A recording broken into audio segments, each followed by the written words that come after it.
Welcome to episode 378 of the Brainy Business, Understanding the Psychology of Why People Buy.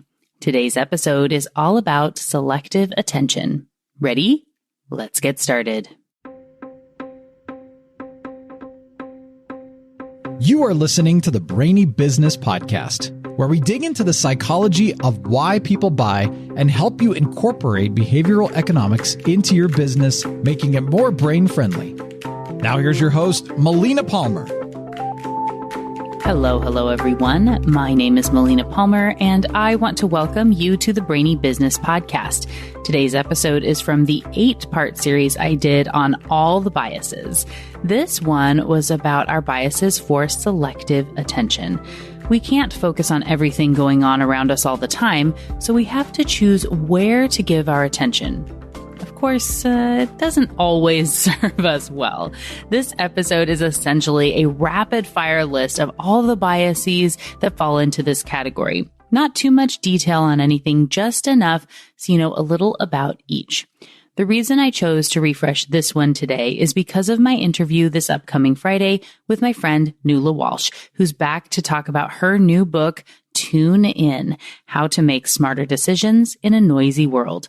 Tune In focuses on the blind spots, deaf spots, and dumb spots that result in bad decision-making, missing things that matter when it matters most. For that reason, it felt like the perfect time to refresh this one on selective attention biases to help get you ready for that episode when it comes out in a couple of days. And if you're already intrigued, Nuala's book came out today, so you can support her and the launch by ordering your copy of Tune In now. There are, of course, links to the book and related past episodes, including the last time Nuala was on the show talking about her research on whistleblowing that was featured in the Harvard Business Review, and more. It's all waiting for you in the show notes for this episode, which are found within the app you're listening to and at thebrainybusiness.com/378. All right, let's talk about selective attention biases. So what do I mean when I talk about selective attention biases? If you've been listening to this series so far, you know we've talked about how our brains are biased toward ourselves, the way we think about others, our memories, and past versus future biases. Today, we're going to dig into all those biases that have to do with how we focus our attention and how that can color our impression of the world around us. As I'm sure you can gather, there are some overlaps here with the other categories. And as I said when I started this 8-part series, I chose these categories based on my listeners and what I thought would be most useful for you. Others have grouped these differently, and I debated with a few on which category they would go in. So no, I've grouped them in a way I thought would be most useful for you. And it's more about you knowing they exist than what group they go in per se. In this episode, I've broken selective attention into 3 categories: where we focus our attention, how that impacts the decisions we make, and how it colors our perception when looking back. These are biases in addition to those covered in the memory episode, as I didn't want to duplicate a bunch of concepts for you. All right, let's dig into where we focus our attention. The most common concept, and one I'm guessing you're very familiar with, even if you don't know the name of it, is called the frequency illusion, selection bias, or the Baader-Meinhof effect. This is the illusion that when something has come to your attention, maybe it's a word or a phrase or an image, it seems to be everywhere after you first heard about it. This could be when you're thinking about buying a blue car and you start seeing them everywhere. When I started my master's program, I remember seeing the word panacea for the first time. That's spelled P-A-N-A-C-E-A. And then I saw it again and again and again. The first paper I read it in, I remember commenting to my husband that it appeared a disproportionate amount for such an obscure word. In fairness, I try not to repeat the same word half a dozen times in a few paragraphs if I can help it, but I started noticing it all over the place. And it really is quite common in academia and in other writing. I had just never noticed it before. And once I stopped to learn the word, I get why it's used. And if you too are unfamiliar with panacea, it means a solution or remedy for all difficulties or disease. The less academic term for this would be a cure-all or a magic bullet. Anyway, after I became aware of the word, I started noticing it all over the place. And that's how this bias works. This is very similar to the recency illusion, which would be my thinking that the phenomenon of the word panacea being everywhere is because it's a brand new word everyone has just started using. Or thinking that all the blue cars out there must be brand new. Our brains think they're very powerful and observant, so something out there must have changed versus this only coming to my attention because I'm aware of it now. For a business example, let's say someone just used scheduling software like Calendly, Acuity, or Schedulicity for the first time, and then starts telling everyone about it as if it were a brand new innovation because it's new to them. The software has been around for a long time, but because of the recency illusion, many people are quick to assume something is brand new to everyone simply because it's brand new to them. This is similar to availability, which was the focus of episode 15. We humans put more weight and importance on things we can recall easiest and think they're more likely to happen than they might actually be. For example, I want you to try and think of as many words as you can that start with the letter K. And then as many as you can where K is the third letter in the word. Which type of word do you think there are more of? If you're like most people, you probably said words that start with K because it's much easier for you to recall those. The third letter in is difficult to retrieve as we don't typically sort words that way in our brains. This is also a lazy brain example, which we'll get to in a couple weeks. In reality, there are about twice as many words with K as the third letter, like the word ask, for example, or I guess as I look at it now, the word like, than the number of words that start with K. But because of availability bias, our brains have a hard time believing it. Again, you can listen to episode 15 for more on this and how to use it in your business. This can lead to the availability cascade, which is a self-reinforcing process where hearing and seeing something more and more makes it feel more and more true or real. You've probably heard this explained as, say something long enough and it will become true. And once we become familiar with things or concepts, we're much more likely to like or believe them because of the mere exposure effect. Consider the know, like, and trust factor we hear about in business all the time. People are more likely to do business with people they know, like, and trust. And good news, people are more likely to like you once they get to know and see you a lot, assuming you aren't a total jerk or untrustworthy, of course. But also think about that song you hated when you first heard it, and now you can't stop singing along to it. That's the mere exposure effect at work. This can combine with the way we perceive things around us to create a compounding effect. For example, selective perception is when our expectations impact the way we perceive things. For example, if you expect a sales call to go badly, it probably will, and you'll pick up on all the bad things. If you say it's going to be a bad day, your brain uses selective perception to give you what you expect. There's a lot of power in shifting what you focus on, which is why many people have gratitude journals or practice looking for the positive in things or the silver lining. In most cases, it truly is as easy as shifting your expectations and your focus and this selective attention, and being aware of these biases I'm telling you about will hopefully help you to notice when they're impacting your day-to-day life and your business and how you might be able to step over them and be more consciously aware. This is very similar to attentional bias, which is when our perceptions are impacted by recurring thoughts, and the focusing effect, which is when we place too much importance on one aspect of an event.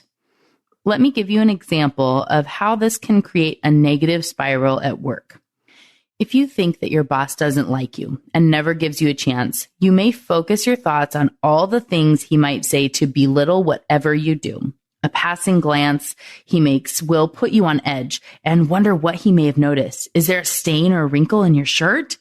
Oh man, of course he would notice. I bet he's thinking about how sloppy I am. Oh, he just looked again. I'll never get that promotion now, and I better not speak up in this meeting because then everyone else will notice the stain and they'll think I'm a loser.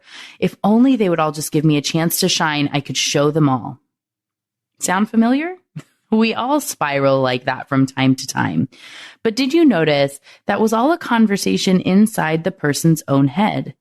Choosing not to participate and speak up was based on their own biased focus, when focusing on something else might have helped give them the confidence to speak. For example, the glance in their direction could have triggered, "Great, he's looking at me, so I can indicate I have something to add." And the whole meeting could have shifted. You've heard me talk a lot on the podcast about small changes and small steps, little things that make a big difference. Your life and experience in it, your business, your interactions with people are all just really small choices and ways that you focus added on top of each other. So changing one small thing like that may seem like it's not enough to make an impact, but it's just one small thing at a time.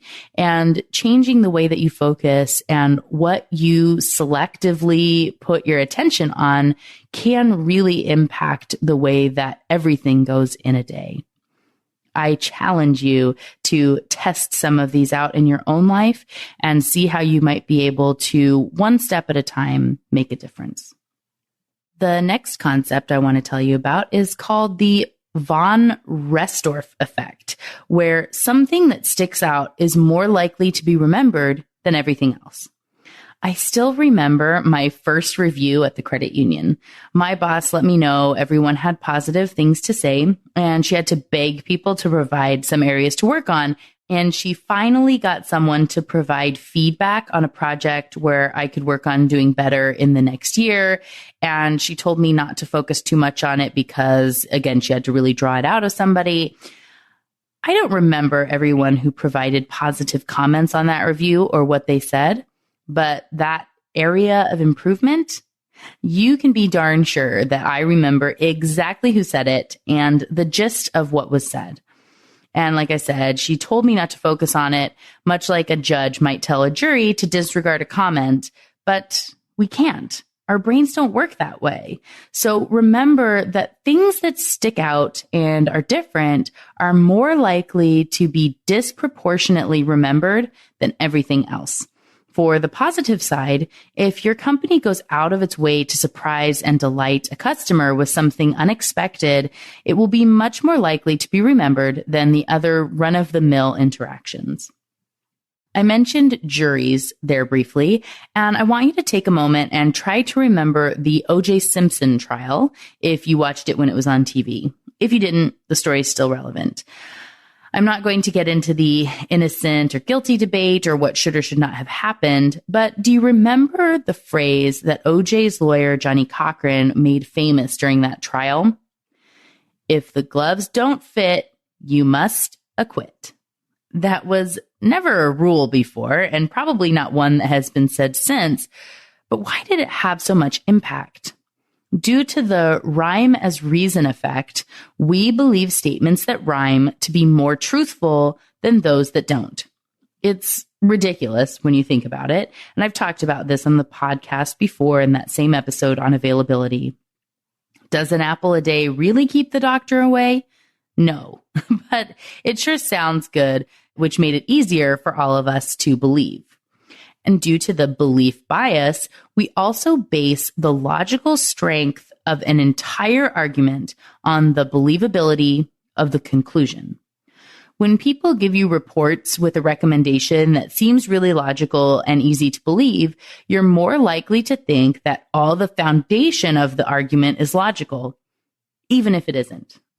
This is why you need to do your due diligence and not become victim to herding. I've linked to the episode on booms, bubbles, and busts, as well as the one on herding, which have a lot more information on what happens when this goes awry.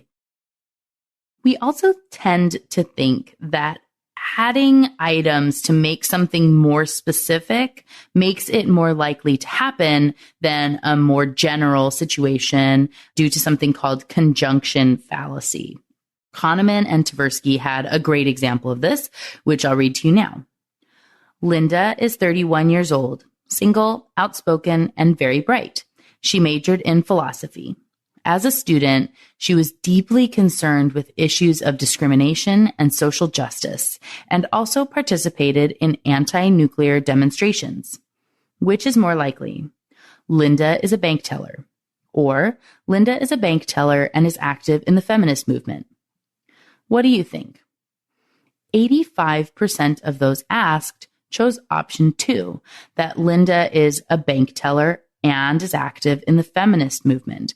But in reality, number 1 is more likely because option 2 has the word and. She's both a bank teller and active in the feminist movement. It's become more specific and easier for us to focus on. It seems we really want to describe her more, but it's really less likely than her simply being a bank teller, which is part of both options. This is similar to base rate fallacy or base rate neglect, where we tend to ignore generic or general information, also known as base rate information, to focus on more specific information that only pertains to a certain case. The classic example would be using a town with 2 cab companies, green and blue. Blue is the dominant cab company, making up 85% of the cabs in town. There was a hit and run accident involving a cab, and the witness believed the cab was green. Witnesses are 80% accurate at being able to tell the difference between blue and green cabs. So what's the chance that the cab is green?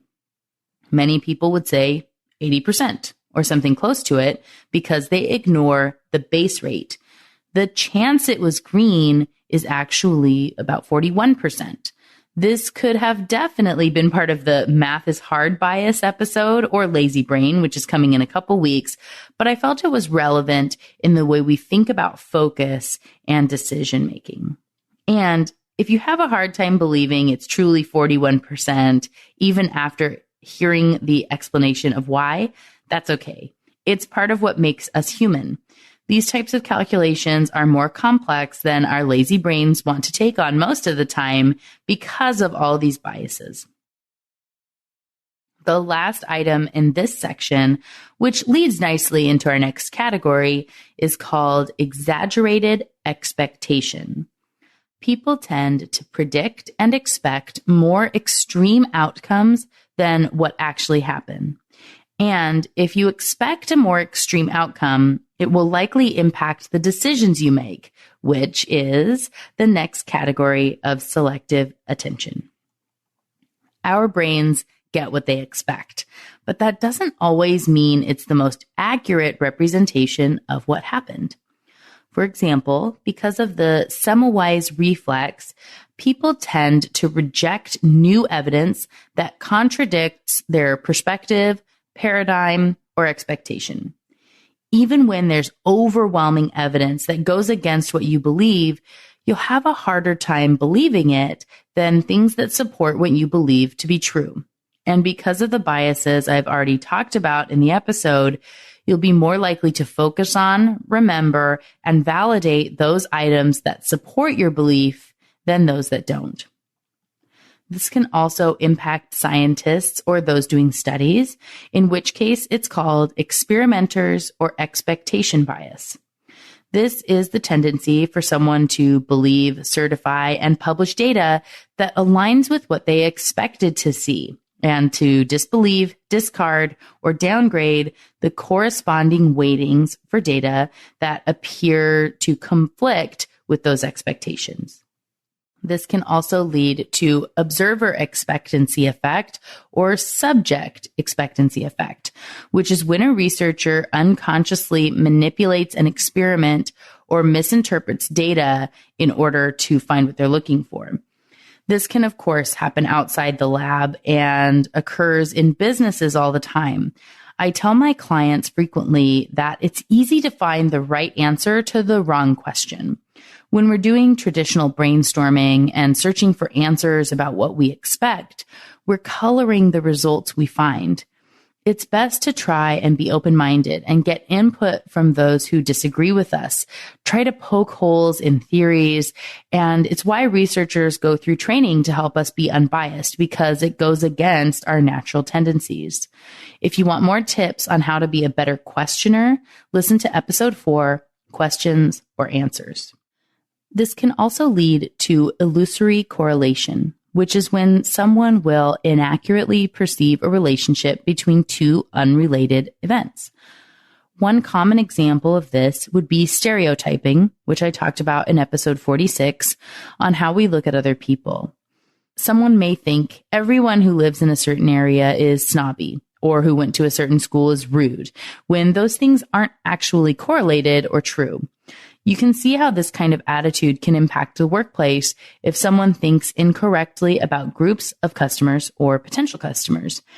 If you think everyone in a certain area can't afford your services, for example, and you don't market there when they could be great clients for you if you were able to lift that bias. This is similar to subjective validation, where someone sees something as being true if their previous beliefs demand it to be true. This can lead to the individual making connections between coincidences that aren't really there. So if you added a new marketing outlet and started seeing growth in another area and assumed those two things were related when they coincidentally happened at the same time. These biases can lead to the backfire effect or the continued influence effect, which is when someone will disconfirm evidence that is presented by strengthening their previous beliefs. So if somebody says this thing is untrue, let me show you, they will just buckle down and really dig into what they believe and shut everything out.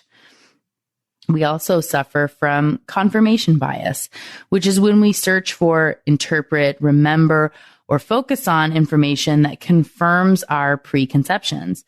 This is because of the biases I talked about in episode 45 on how we think about ourselves.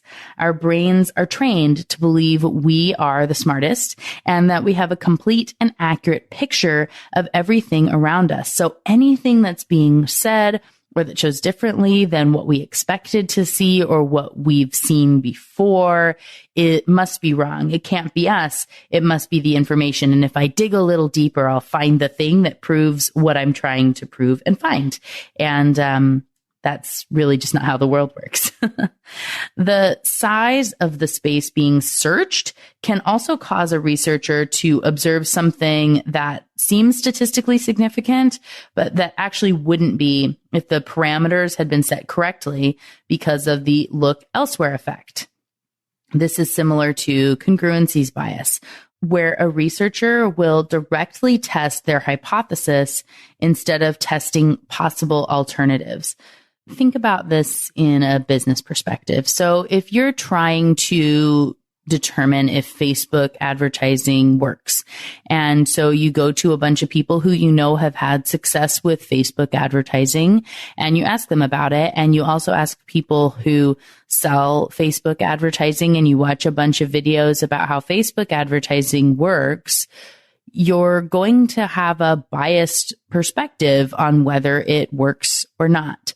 And if you were to go the other way of if you are sure Facebook ads don't work, and so you look and say, Facebook ads can't possibly work, how can I frame my question to be finding other people that are saying the same thing, not that directly is not how your brain is stating it to you on a conscious level, but really that's what your subconscious is looking for. It wants things that will validate what it already believes to be true. And you might be putting your perspective too narrowly to find enough information from the right sources to get an accurate picture of what's really going on. Essentially, the thing for you to do is remember that your brain is biased to get what it expects and do anything that it can to confirm what it's expecting to find.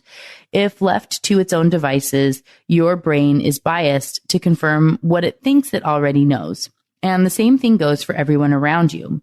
If you want to be more innovative and open to the opinions of others and to finding real results, it requires focus and working outside your subconscious biases.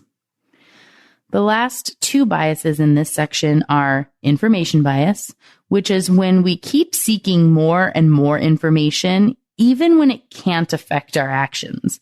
This is when you tend to get paralyzed by looking for more and more information before making a choice, even when it can't have a positive impact on the decision at hand. To combat this, consider asking yourself, will this answer impact the decision I'm making? Lastly is distinction bias, where if you're comparing two things at once, you're more likely to see what is different about them than if you were to evaluate each on its own. So if you're trying to evaluate options, results, opportunities, whatever, take the time to look at them in multiple ways to ensure you're getting an accurate picture before making a decision. When making a choice on your own or with others, try to remember these biases and how they impact everything from your evaluations to the way you set things up to look at the questions you're trying to answer. They would likely be set up to validate your own preconceived notions if you aren't careful. Our last section on selective attention biases is about looking back and how we have a biased view of the past. Due to hindsight bias, or the I knew it all along effect, we tend to see past events as being more predictable than they actually were. Again, think about how your selective attention and the areas you focus on can impact what you see when you look back, and how that can impact future decisions as well. It's a bit of a self-fulfilling prophecy. This is a lot like outcome bias, which is when we judge a decision based on the outcome instead of the quality of the decision at the time it was made. Let's say you decided to buy a car and made the best decision you could at the time with the information available to you. The car you bought ended up being a lemon, and its engine blew up about 45 days after you got it, and it wasn't covered by the warranty. You may look back and judge the choice you made then when you couldn't have possibly known the engine would fail based on the information you have now instead of what you knew at the time you made the choice. This can cause the misinformation effect, where our memories are less accurate because of information that comes about after the event is over. So you might remember your choices and evaluation differently after the outcome is done. For more on memory biases, listen to episode 48. And lastly, we have consistency bias, where you remember your past attitudes and behavior incorrectly, believing they would be in alignment with the way you think and act now, even if that's not how you thought and acted back when you made those choices. As I said in that episode on memories, hindsight is not always 20/20. So know that your memory of an event or decision is biased in many ways, and the same goes for everyone else. Documentation can go a long way in helping you to have a more accurate picture of the past. And remember, when making decisions, evaluating options, and just the way you see the world around you, it's biased by your brain. When the decisions are really important, do what you can to evaluate them from multiple angles and overcome your own biases to make the best possible decision. And once you know the outcome of that decision, don't judge yourself too harshly. So, What got your brain buzzing as you learned about selective attention biases today? For me, I really like these episodes that have a super light touch on a bunch of different biases. They're so different than my natural tendency to really dig in on one thing and tell you everything about it that might matter. It's good practice for me to be quicker. And I think it makes for a fun experience for you, the listener, to have a variety of episodes. I've toyed around with doing more shorter content.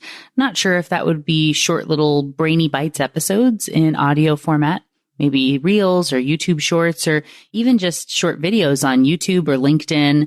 What do you think? Would you like that? Might they be something that you would want to devote your limited and selective attention to? Let me know on social media. You'll find me as the Brainy Biz pretty much everywhere and as Melina Palmer on LinkedIn. You can also send an email to melina@thebrainybusiness.com to let us know. And to make it easy, there are links in the show notes, along with links for related past episodes, books, a time-stamped summary of the episode, and more. It's all waiting for you in the app you're listening to and at thebrainybusiness.com/378. And just like that, episode 378 on selective attention biases is done. Join me Friday for a brand new episode with Nuala Walsh discussing her book, Tune In. It's going to be a lot of fun. You don't want to miss it. Until then, thanks again for listening and learning with me. And remember to be thoughtful. Thank you for listening to the Brainy Business Podcast. Melina offers virtual strategy sessions, workshops, and other services to help businesses be more brain-friendly. For more free resources, visit thebrainybusiness.com.